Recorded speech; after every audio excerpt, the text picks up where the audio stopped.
혹시 한국에서 지금 오셨어요? 지금 난리도 아니에요. 요즘 한국이 우리나라 사람들을 함부로 대한다던데.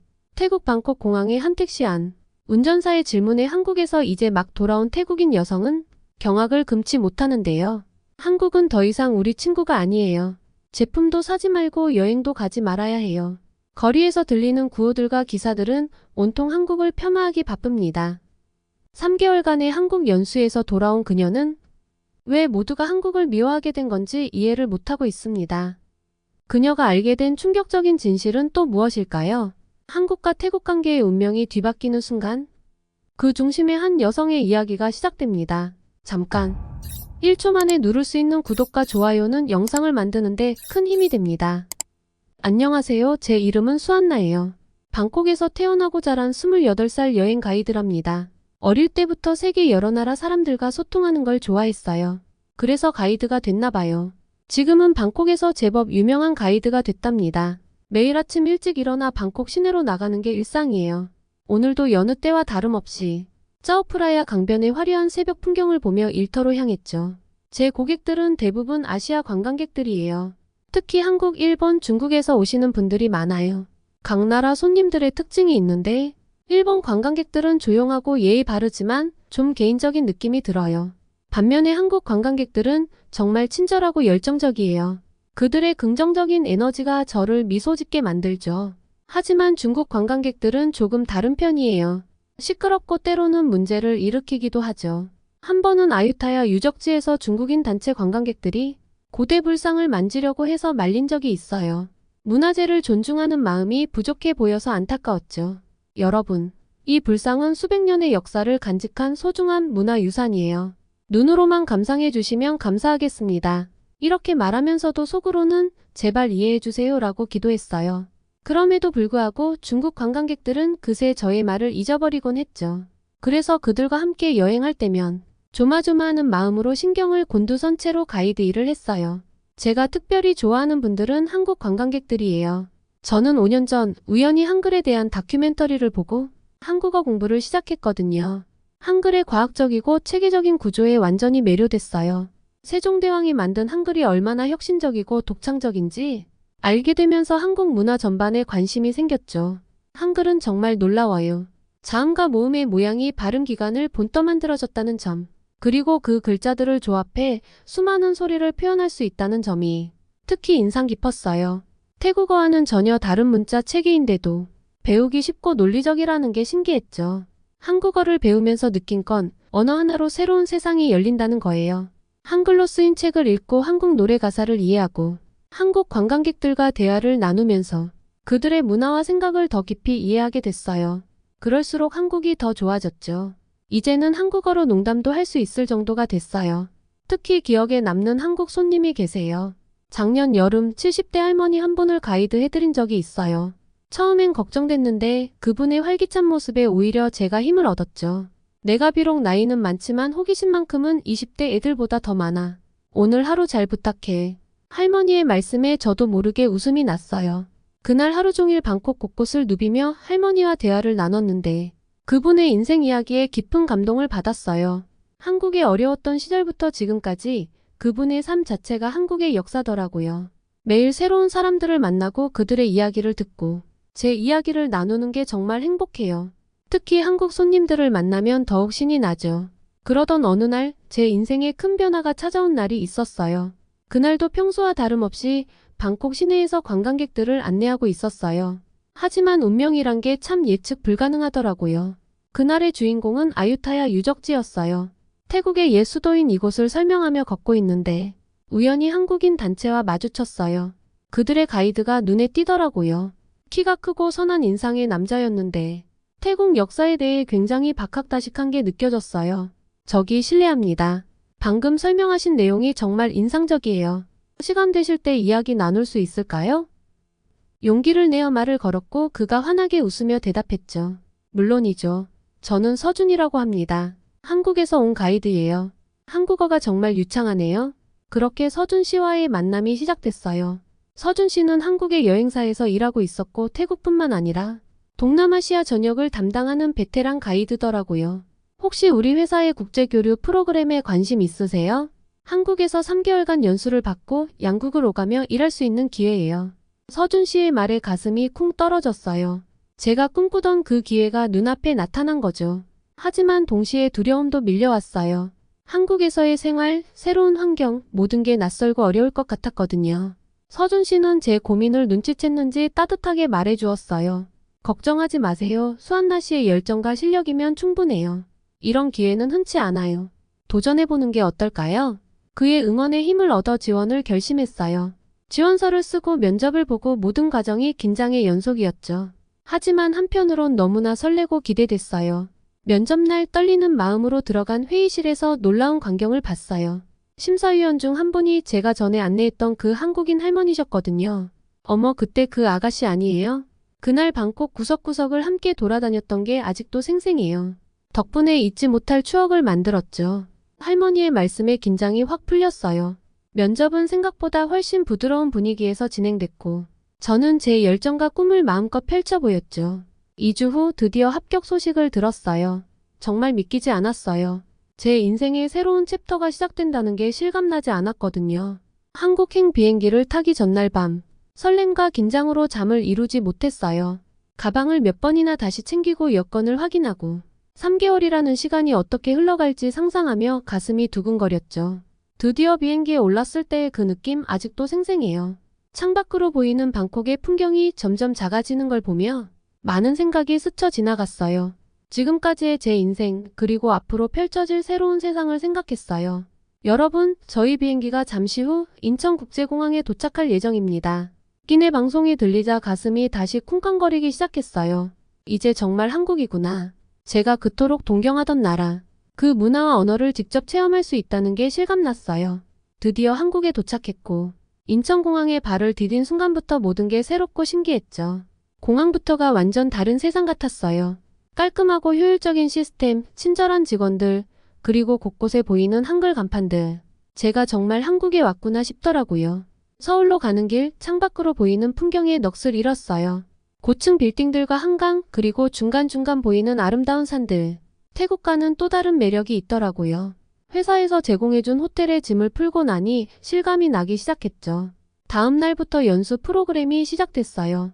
첫날 회사 소개와 함께 다른 연수생들을 만났어요. 저 말고도 다양한 국가에서 온 가이드들이 있더라고요. 그 중에서 태국에서 온 파이산이라는 남자가 눈에 띄었어요. 처음엔 같은 나라에서 왔다는 이유로 반가웠는데 시간이 지날수록 좀 이상한 느낌이 들었죠. 연수 프로그램은 정말 알차게 구성되어 있었어요. 한국의 역사와 문화에 대한 강의, 주요 관광지 탐방, 한국어 심화학습 등 매일매일이 새로운 도전의 연속이었죠. 서준 씨는 제 멘토가 되어 주었어요. 어려운 점이 있을 때마다 친절하게 도와주셨죠. 특히 한국의 예절 문화에 대해 자세히 알려주셔서 정말 도움이 많이 됐어요. 수한나 씨, 한국에서는 어른께 물건을 드릴 때 두 손으로 드리는 게 예의예요. 그리고 식사할 때는 어른이 먼저 숟가락을 드셔야 우리가 먹기 시작할 수 있어요. 이런 작은 팁들이 한국 생활에 적응하는 데 큰 도움이 됐어요. 서준 씨 덕분에 한국 문화에 대해 더 깊이 이해할 수 있었죠. 주말엔 서울 곳곳을 탐방했어요. 경복궁의 웅장함에 감탄하고 남산타워에서 서울의 야경을 보며 감동했죠. 한강공원에서 치맥을 즐기고 홍대에서 젊은이들의 열정을 느꼈어요. 매 순간이 새로웠고 한국에 대한 애정이 더 깊어졌어요. 하지만 모든 게 순탄하지만은 않았어요. 파이산과의 갈등이 점점 고조되기 시작했거든요. 그는 한국에 대해 지나치게 부정적인 시각을 가지고 있었어요. 한국 음식은 너무 맵기만 해. 그리고 사람들은 빨리빨리만 재촉하는데 우리나라가 훨씬 낫다고. 파이산의 이런 태도에 저는 많이 당황스러웠어요. 제가 보고 느낀 한국은 전혀 달랐거든요. 오히려 정이 넘치고 효율적이고 발전된 모습이 멋져 보였는데 말이에요. 어느 날 연수 중 팀 프로젝트를 하게 됐어요. 각국의 문화를 소개하는 프레젠테이션을 준비하는 거였죠. 파이산과 같은 팀이 됐는데 그의 태도가 정말 문제였어요. 우리가 뭐하러 한국 사람들 앞에서 발표를 해. 어차피 그들은 우리 문화에 관심도 없을 텐데. 파이산의 이런 태도에 정말 화가 났어요. 하지만 참고 설득하려 노력했죠. 파이산, 우리가 여기 온 이유가 바로 문화교류 아닌가요? 서로를 이해하고 배우는 게 중요하다고 생각해요. 우리의 아름다운 문화를 소개할 수 있는 좋은 기회라고 봐요. 결국 우리는 태국의 송크란 축제를 주제로 발표를 준비했어요. 발표 당일 긴장된 마음으로 무대에 올랐죠. 한국 동료들의 반응은 제 예상을 완전히 뛰어넘었어요. 그들의 눈이 반짝이는 걸 보면서 가슴이 뭉클해졌어요. 와, 물 뿌리는 축제라니 정말 재미있겠어요. 우리나라 물총축제랑 비슷한 것 같아요. 태국 전통 의상이 정말 아름답네요. 직접 입어볼 수 있는 기회가 있나요? 질문이 쏟아졌어요. 심지어 한 동료는 송크란 축제 기간에 태국 여행을 가고 싶다며 정보를 더 물어보더라고요. 그 순간 제 마음속에 뭔가가 확 트이는 느낌이 들었어요. 하지만 파이산의 반응은 달랐어요. 발표가 끝나고 뒤돌아보니 그의 표정은 여전히 굳어 있었죠. 뭐야, 이 정도로 신기해하다니. 그냥 예의상 호응해주는 거겠지. 파이산의 이 한마디에 제 기분이 싹 가라앉았어요. 아무리 설명해도 그의 부정적인 시각은 변하지 않는 것 같았죠. 연수 기간이 중반을 지나면서 저는 한국 생활에 점점 더 익숙해졌어요. 지하철을 능숙하게 타고 다니고 김치찌개도 맛있게 먹을 수 있게 됐죠. 특히 한국어로 농담을 할 수 있게 된 게 가장 뿌듯했어요. 그러던 어느 날 파이산이 갑자기 짐을 싸기 시작했어요. 더 이상 못 견디겠어. 이 나라는 나와 맞지 않아. 음식도 사람들도 모든 게 불편해. 저는 그를 말리려 했지만 소용없었어요. 결국 파이사는 연수기간을 채우지 못하고 태국으로 돌아가 버렸죠. 그의 빈자리를 보며 많은 생각이 들었어요. 같은 곳을 보더라도 이렇게 다르게 느낄 수 있구나 하는 생각이 들더라고요. 어느 날 서준 씨가 저를 불러 깜짝 놀랄 제안을 했어요. 수한나 씨, 다음 주에 한국과 태국의 문화교류 세미나가 있는데 연설해보는 게 어떨까요? 당신의 경험이 양국 관계에 도움이 될 거예요. 처음엔 너무 부담스러웠지만 이내 용기를 내기로 했어요. 제가 느낀 한국의 매력, 그리고 문화교류의 중요성을 많은 사람들과 나누고 싶었거든요. 세미나 당일 떨리는 마음으로 단상에 섰어요. 객석에는 양국의 정부 관계자들과 기업인들이 앉아 있었죠. 깊게 숨을 들이쉬고 이야기를 시작했어요. 한국과 태국 얼핏 보면 다른 것 같지만 놀랍도록 비슷한 점이 많아요. 가족을 중시하는 문화, 맛있는 음식에 대한 사랑, 그리고 무엇보다 따뜻한 정의 문화까지도요. 제 진심 어린 이야기에 청중들이 공감하며 고개를 끄덕이는 모습을 보며 저는 제가 정말 의미 있는 일을 하고 있다는 걸 깨달았어요. 연설이 끝나고 많은 분들이 와서 격려해 주셨어요. 그중 한 분이 제게 명함을 건네며 말씀하셨죠. 당신 같은 분이 양국을 잇는 가교 역할을 해주면 좋을 것 같아요. 앞으로 큰 일을 하실 거예요. 그 순간 저는 제 미래에 대한 새로운 비전을 보았어요. 단순한 가이드를 넘어 양국의 문화를 잇는 중요한 역할을 할 수 있겠다는 생각이 들었죠.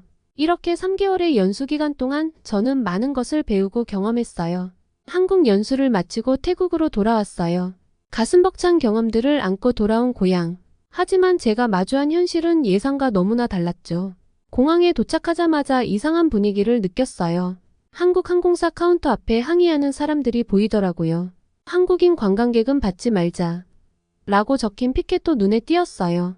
무슨 일이 있었던 걸까 했어요. 택시를 타고 집으로 가는 길에 운전기사 아저씨가 물었어요. 아가씨, 한국에 다녀왔어요. 요즘 한국이 우리나라 사람들을 함부로 대한다던데 괜찮으셨어요? 저는 놀라서 대답을 못했어요. 제가 경험한 한국은 전혀 그렇지 않았거든요. 집에 도착해서 TV를 켜보니 상황이 심각해 보였어요. 뉴스에서는 반한 감정과 한국 제품 불매운동에 대해 연일 보도하고 있었어요. 알고 보니 제가 한국에 있는 동안 파이산이 현지 언론과의 인터뷰를 통해 한국에 대한 부정적인 경험을 과장해서 퍼뜨렸더라고요. 그의 인터뷰가 여러 매체에 보도되면서 거짓 정보가 빠르게 퍼져나갔고 일부 연예인들과 정치인들까지 이에 동조하고 있었어요. 저는 이대로 두면 안 된다고 생각했어요. 용기를 내어 지역 신문사와 라디오 방송국에 연락했어요. 한국에서의 제 경험과 제가 만난 친절한 한국 사람들에 대해 솔직하게 이야기하고 싶다고 했죠. 다행히 많은 분들이 관심을 보여주셨어요. 신문 특집 기사와 라디오 인터뷰를 통해 제 이야기를 나눴어요. 제가 만난 한국은 따뜻하고 정이 넘치는 나라였어요. 문화의 차이로 오해가 생길 수는 있지만 그들은 결코 우리를 무시하거나 차별하지 않았습니다. 오히려 태국 문화에 대해 진심으로 관심을 가져주었죠.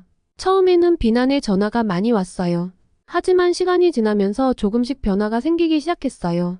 제 이야기에 공감하는 독자들의 편지가 신문사로 도착하기 시작했고 비슷한 경험을 한 사람들도 자신의 이야기를 들려주기 시작했어요. 한국에서 함께 연수를 받았던 동료들에게 연락했어요. 그들도 각자의 지역에서 언론을 통해 한국에 대한 진실한 경험을 알리기 시작했죠. 우리는 정기적으로 모여 어떻게 하면 이 상황을 개선할 수 있을지 의견을 나눴어요. 우리는 진실한 한국 알리기 캠페인을 시작했어요. 지역 커뮤니티 센터에서 한국 문화 소개 강연을 하고 한국 영화 상영회도 개최했죠. 또한 지역 노인회관을 방문해 어르신들께 한국의 문화와 역사에 대해 설명드리기도 했어요. 점차 사람들의 반응이 바뀌기 시작했어요. 강연에 오신 분들이 이런 말씀을 하셨죠. 이런 면도 있었구나. 한국에 대해 다시 생각해보게 됐어요. 우리 손주가 한국 유학을 가고 싶어 하는데 이제 안심하고 보내도 될 것 같아요. 라고 말씀하셨죠. 하지만 여전히 상황은 심각했어요. 태국의 불매운동으로 한국인 관광객의 수가 줄어들면서 관련 업종에 종사하는 사람들의 생계가 위협받고 있었거든요. 어느 날 방콕의 한 한국인 식당 주인과 이야기를 나눌 기회가 있었어요. 20년 동안 이 식당을 운영해 왔어요. 태국은 제 제2의 고향인데 이제는 문을 닫아야 할지도 모르겠어요. 그분의 눈물 어린 표정을 보며 가슴이 아팠어요. 이건 단순히 국가 간의 문제가 아니라 실제 사람들의 삶과 직결된 문제라는 걸 다시 한번 깨달았죠. 그동안 저와 동료들이 언론을 통해 전한 진실한 경험담들이 사람들의 마음을 조금씩 움직이기 시작했어요. 하지만 여전히 파이산의 영향력은 무시할 수 없었죠. 그러던 어느 날 예상치 못한 일이 벌어졌어요. 한 탐사보도 전문 기자가 파이산의 과거를 파헤치기 시작한 거예요. 그 결과 충격적인 사실이 밝혀졌어요. 오늘 밝혀진 바에 따르면 최근 한국을 비난해온 파이산 씨가 실제로는 한국에서 불법 체류 혐의로 조사를 받았던 것으로 드러났습니다. 또한 그와 연관된 불법 취업알선 브로커 일당이 검거되었다는 소식입니다. 이 뉴스는 태국 사회에 큰 충격을 주었어요. 그동안 파이산의 말을 믿고 한국에 대해 부정적인 시각을 가졌던 사람들이 진실을 알게 된 거죠. 태국 정부도 더 이상 이 상황을 방관할 수 없게 되었어요. 외교부 장관이 직접 나서서 한국 정부에 공식 사과를 표명했고 양국 관계 개선을 위한 특별위원회가 구성되었죠. 놀랍게도 그 위원회에 저를 자문위원으로 초청했어요. 처음에는 너무 부담스러웠지만 이것이 제가 할 수 있는 가장 중요한 역할이라고 생각했죠. 당신의 경험과 통찰력이 양국관계 회복에 큰 도움이 될 거예요. 우리는 당신의 도움이 필요합니다. 외교부 관계자의 말씀에 용기를 얻어 저는 전력을 다해 위원회 활동에 참여했어요. 한국과 태국의 문화적 차이, 서로를 이해하는 방법, 그리고 앞으로의 협력 방안 등에 대해 제 의견을 전달했죠. 그러던 중 태국 정부가 새로운 정책을 발표했어요. 한국인 관광객이 빠진 자리를 중국인 관광객으로 메우겠다는 거였어요. 처음에는 그저 관광산업을 살리기 위한 조치라고만 생각했죠. 하지만 얼마 지나지 않아 새로운 문제가 발생하기 시작했어요. 중국인 관광객들의 무질서한 행동, 문화재 훼손, 과도한 쓰레기 투기 등이 사회적 문제로 대두된 거예요. 저는 이 문제에 대해 위원회에서 강하게 의견을 제시했어요. 우리는 단기적인 이익만을 쫓아서는 안 됩니다. 장기적인 관점에서 태국의 관광산업과 문화를 지키는 것이 중요해요. 한국과의 관계 회복이 그 해답이 될 수 있습니다. 다행히 정부도 이 문제의 심각성을 인식하기 시작했고 점차 정책의 방향을 바꾸기 시작했어요. 한국과의 관계 개선에 더욱 노력을 기울이고 관광객의 질적 향상을 위한 정책들이 도입되기 시작했죠. 이 과정에서 저는 한국 측 대표들과 직접 만나 대화를 나눌 기회를 가졌어요. 그들도 태국에서 일어난 일에 대해 안타까워하고 있었고 관계 회복을 진심으로 원하고 있었죠. 소한나 씨, 당신 같은 분이 계시기에 우리는 희망을 잃지 않습니다. 함께 노력해서 이 어려움을 극복해 나갑시다. 한국 측 대표의 이 말에 저는 눈시울이 붉어졌어요. 그동안의 노력이 헛되지 않았다는 걸 느꼈거든요. 점차 상황이 나아지기 시작했어요. 한국 관광객들이 다시 태국을 찾기 시작했고 양국 간의 문화 교류도 활발해졌어요. 태국인들의 한국에 대한 인식도 점점 좋아지고 있었죠. 어느 날 태국 총리께서 저를 직접 불러주셨어요. 당신의 노력에 깊이 감사드립니다. 앞으로 한국과 태국 문화 교류에 힘을 보태주세요. 저는 감격에 겨워 말씀을 받아들였어요. 이제 저는 양국을 오가며 문화 교류 사업을 이끌고 있답니다. 한국어 교육 프로그램을 확대하고 태국 문화를 한국에 소개하는 일도 하고 있어요. 이제 저는 매일 아침 설레는 마음으로 일어나요. 오늘은 또 어떤 새로운 일이 기다리고 있을까? 어떻게 하면 양국의 관계를 더 발전시킬 수 있을까? 하는 생각으로 가득 차 있답니다. 제 이야기가 여러분께 작은 희망이 되었기를 바라요. 우리가 서로를 이해하고 존중하려 노력한다면 어떤 어려움도 극복할 수 있다는 걸 보여드리고 싶었어요. 앞으로도 저는 한국과 태국, 두 나라의 다리가 되어 더 밝은 미래를 만들어가겠습니다. 감사합니다. 사연은 여기까지입니다. 최근 태국과의 이런 문제들로 인해 양국 간에 다소 문제들이 있었는데요. 여러분들은 어떠셨나요? 사연을 보신 후 느끼셨던 것을 댓글로 남겨주시면 같이 소통해 볼 수 있을 것 같아요. 지금까지 감동터치였습니다. 구독과 좋아요는 영상 제작에 큰 힘이 됩니다. 시청해주셔서 감사합니다. 행복한 시간 되세요.